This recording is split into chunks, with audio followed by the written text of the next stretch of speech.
Sir K Paul గారు నమస్కారం sir.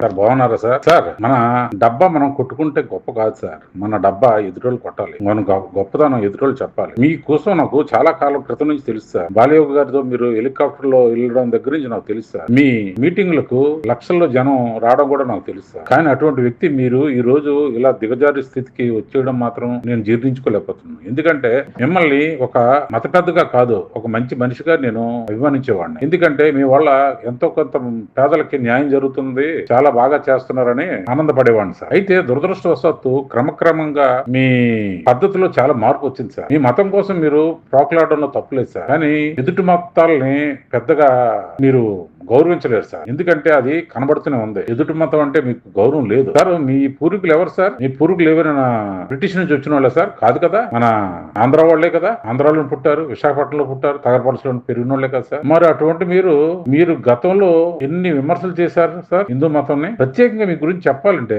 మీ దగ్గర ఒక బిగ్ పాయింట్ ఉంది సార్. ఎదుటోళ్ళు వీక్నెస్ మీద మాట్లాడడం మీకు అలవాటు, కానీ ముందు మీ వీక్నెస్ ఏదో గమనించండి సార్. మీరు మీ మట్టుకు మీరు చాలా గొప్ప అనుకోవడం అది గొప్పతనం అనిపించుకోదు. మొదటే చెప్పినట్టు సార్, మీరు పవన్ కళ్యాణ్ గారిని ఏమని తిట్టారు సార్? బండ బూతులు తిట్టారు సార్. మర్చిపోయారు సార్? చంద్రబాబు నాయుడు గారిని ఏమని తిట్టారు సార్? బండ బూతులు తిట్టారు సార్. చిరంజీవి గారిని, మోడీ గారిని, ఒక్కలేటి ఇద్దరేటి, వైఎస్ రాజశేఖర రెడ్డి గారిని, ఇలా అందరినీ తిట్టారు సార్ మీరు. కానీ మిమ్మల్ని ఎవరైనా తిడితే జీర్ణించుకోగలరా సార్? ఒక్క మాట అంటే మీరు జీర్ణించుకోలేరు. మీకు గౌరవం కావాలి, కానీ ఎదురు మీరు గౌరవం ఎవరు? మీరేం పెద్ద తోప సార్ కాదండి. మీరు ఒక కామన్ మ్యాన్. మీరు అందరి దగ్గర దండి ఏదో పేదలకు సాయం చేశారు, కొంత మీరు మిగుల్చుకున్నారు. ఇదే కదా మీ చరిత్ర. అంతకన్నా ఘనమైన చరిత్ర ఏం కాదు. మీరు బాగుపడ్డారు, మీతో పాటు కొందరికి చూశారు. ఏం పవన్ కళ్యాణ్ లాగా సొంత డబ్బులు ఏమైనా ఇచ్చారు మీరు దేశానికి, ప్రజలకి? నారా చంద్రబాబు నాయుడు గారు లాగా 24/7 ఏమైనా కష్టపడి పేదలకి ఏమైనా మేలు చేసే పథకాలను తీసుకొచ్చి పెట్టారా సార్? మీరు ఒక రాజకీయ నాయకులతో పోలుస్తున్నారని మీరు ఏమి ఇదవసలేదు. ఎందుకంటే మీరు రాజకీయ నాయకుడు అవుదని ప్రయత్నించిన వ్యక్తులే. అసలు మీరు రాజకీయ నాయకుడు అనుకోవడమే పెద్ద తప్పు సార్. మీరు ఒక మతానికి కొమ్ము కాసే వ్యక్తిగా,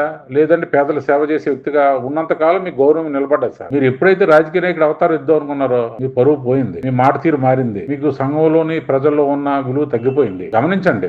మీకెవరో నేనెవరో మీకు తెలియకపోవచ్చు, కానీ మీరు ఎవరో నాకు తెలుసు. మన ఇద్దరమే వైజాగ్ రామకృష్ణ బీచ్ లో ఒక సందర్భంలోని ఒక పావు గంట మాట్లాడుకున్నాం కూడా. దురదృష్టవశాత్తు మీ ఆలోచనలు, మీ భావాలు మంచి, నేను కూడా చాలా సందర్భాలు హర్షించాను, మెచ్చుకున్నాను. కానీ మీ మాట్లాడే తీరు మాత్రం మంచిది కాదు సార్. 6 అంగుళాల నాలిక 6 అడుగుల శరీరాన్ని శాసిస్తుంది. అది తిండి ద్వారా అయినా మాట ద్వారా అయినాను. ఎక్కువ తిన్నాం అనుకోండి ఆరోగ్యం పోతుంది, ఎక్కువ మాట్లాడు అనుకోండి క్యారెక్టర్ పోతుంది. దయచేసి గమనించండి. ఇక్కడైనా మీ మాట తీరు మార్చుకోండి, మీ పద్ధతి మార్చుకోండి. మిమ్మల్ని గౌరవించే వాళ్ళు గౌరవించండి. ఒక్కసారి అయినా సరే పవన్ కళ్యాణ్ గారు, చంద్రబాబు నాయుడు గారు, గతంలో రాజశేఖర రెడ్డి గారు కానీ, నరేంద్ర మోడీ గారు మిమ్మల్ని విమర్శించారు సార్? నోరుందని ఒక రోడ్డును తిరిగే వ్యక్తిలాగా మీరు మాట్లాడడం పద్ధతి కాదు సార్. మీకు ఒక విలువ ఉంది, మీకు ఒక సంఘంలో గౌరవం ఉంది, అది గమనించండి. మీతో పాటే ఉన్న వాళ్ళందరినీ మీరు ఏమాత్రం గౌరవించరు, మీరు మాత్రం గౌరవం కోరుకుంటారు. ఇదేం న్యాయం సార్? ఈ మాటలు కూడా మీకు రుచించవచ్చు, రుచించకపోవచ్చు, కానీ నిజం చెప్పి తీరాలి. చాలా కాలం బట్టి మీకు చెప్దాం అనుకుంటున్నాను, కానీ సందర్భం కుదరలేదు. మీకు ఇప్పుడు చెప్తున్నాను. మీకు నేను గుర్తుకు రాకపోవచ్చు, గుర్తు లేకపోవచ్చు, అది తప్పు కాదు. మీరు చాలా ఎత్తుకు ఎదిగారు,